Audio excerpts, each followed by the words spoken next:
Good morning, everybody. Well, it's fall. It's officially fall. And I'm heading down to the church in just a little while. I've been in this week, and my plan is to be in the office as much as I can on Monday through Thursday, 9 a.m. to 1 p.m. And sometimes I have meetings and get called away, but I wanted you to know that.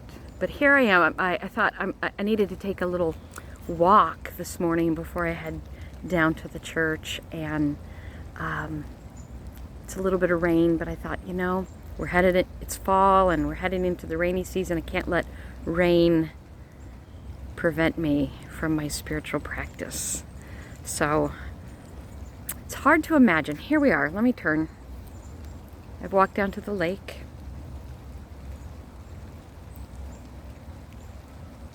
I don't know if you can hear the rain and the birds.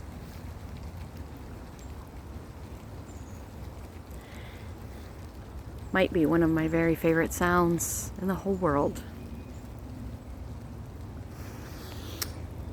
It's hard to imagine that, a week ago, we were just covered with that heavy smoke and poor air quality, and it was hot and fires blazing, and wondering if the rain would ever return. But it always does. There is always all things possible in God's world. Sunday I'm going to be focusing on the Exodus story again, only Exodus chapter 17, if you want to take a look at that. We're going to continue that narrative of the Israelites out in the wilderness. And last week this past Sunday, we talked about how they cried out and complained against Moses and Aaron for leading them out into this wilderness and wondering where God is, because they really believed that God was maybe left behind in Egypt, even though they'd had sign after sign after sign that God was with them. Now they were hungry, and they weren't sure that they thought they would starve to death. And there's that scene where God sends the quails and the bread from heaven in the morning and the quails in the evening, and so they have plenty every day. And God says, you got to trust. And then that sounds really good, but now moving forward, they're still in the wilderness, and here we go. The very next thing is that now they're worried that they don't have water, and they start complaining against Moses again. You let us out here into this wilderness only to have us die from thirst. First it was hunger, now it's thirst.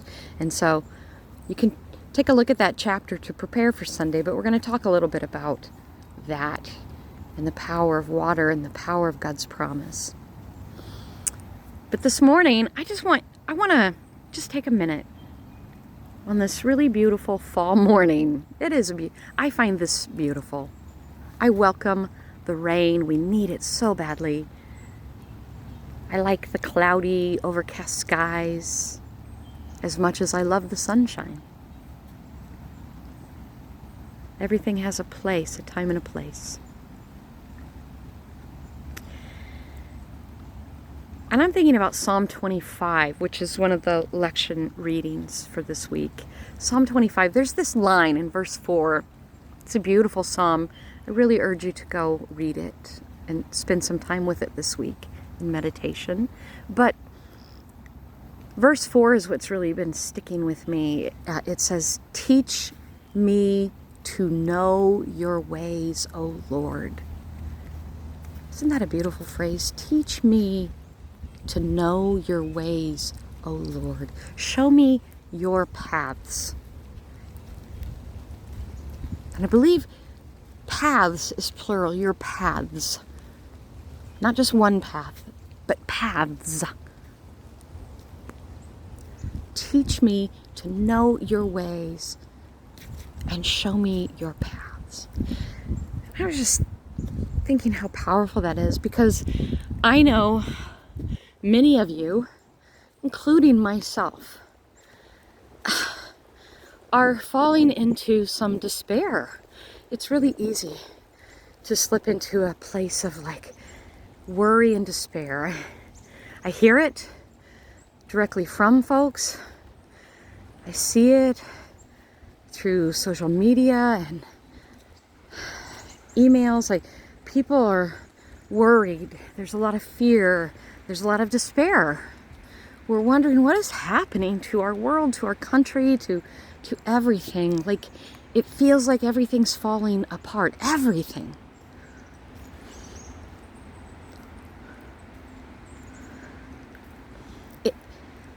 I know we're so divided right now in the country with the political stuff happening, and I know that people on both sides of that division are experiencing and acting out of fear, and that's a problem. Fear drives us to ugly, ugly places. Fear prevents us from truly connecting, truly hearing, and truly listening to God. Fear leads us to this place where we believe that we have to hold the power. It's all in our hands. And so we arm ourselves. Some arm themselves literally with guns and weapons, and others will arm themselves with words and hateful thoughts, and we weaponize things. God asks us to lay it down. Jesus asks us to lay it down. Remember the disappointment that the people had in Jesus? I think we often forget that Jesus was disappointing to the Israelites in a way at the time. They had such hope in him. The people had such hope that he was the Savior, and what they understood Messiah to be, what they were holding on to out of their own fear, out of their own paranoia, their own despair, because of the oppression and the heaviness of life and the way things were, what was happening around them with the empire being in control. They expected him to come and ride in and to literally weaponize and take down the empire. That's what they expected from the Messiah. They thought the Messiah would ride in on a mighty war horse and lead a revolution. But that's not how it worked for Jesus, right? That's not the way. Jesus rode in fact, as one of so vulnerable, on a colt or a donkey, depending on which version you're reading. He rode in through a side gate. His first act of revolution was to walk into the temple and turn it over, which only brought the eye of the empire on him, the wrath of the power upon him, including the leaders of the temple, because they were fearful. And people were disappointed in the end. Remember that. We have to remember that, because history repeats itself. Here we are at this crossroads where Christians are lining up and teeing off against each other. Different brands of Christianity, right? Who's really following Jesus, we say? Everybody thinks they are. Everybody believes they are. The question is,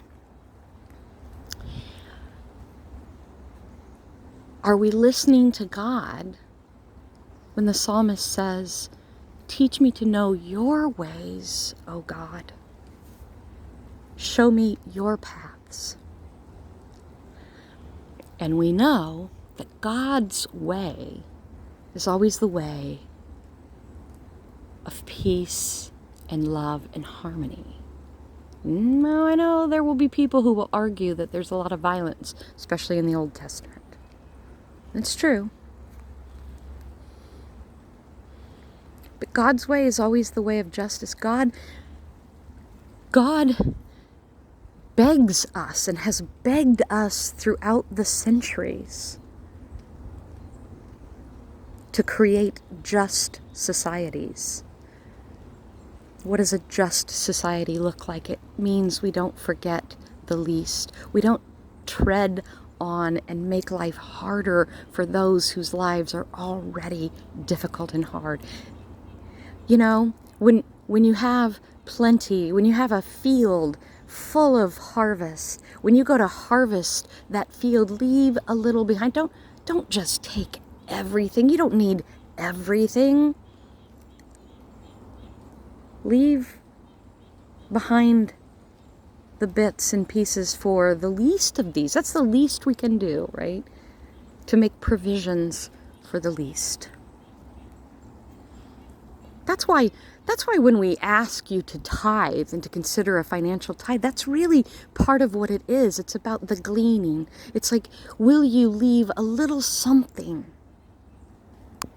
Will you give a little something back into the community pot so that we can consider the least of these among us? We can minister to and provide shelter to provide spiritual care to, not just ourselves, but to those out there who need it so much, and whether they join us or not.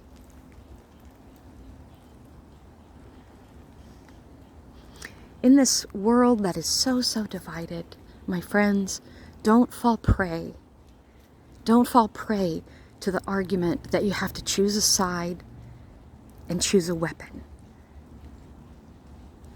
A gun, a knife, a stick, a bat, or choose harsh words. You don't have to. There are other ways. There is another way. We've seen it. We know it. We gather together every Easter to celebrate it, that death does not win ever. And the violent, ugly ways of the power and the powerful in this world right now is only death. That's death. It is not the way of God. Death never wins. We're resurrection people. And now more than ever, we need to live it. Spend some time with Psalm 25 this week if you're able. Teach me to know your ways, O God. Let me know your ways. Let me see your paths. Gosh. When we understand there are different paths and that God is really the master, that it's not our job to be in control and in charge and have all the power all the time. We don't have to battle for power and control. What a relief. We can step back and appreciate that if there are many different ways, if there are ways and not just a way, maybe we can have a little tolerance, a little forgiveness, a little compassion for those who aren't exactly where we are. And my God, this world needs some tolerance, compassion, love.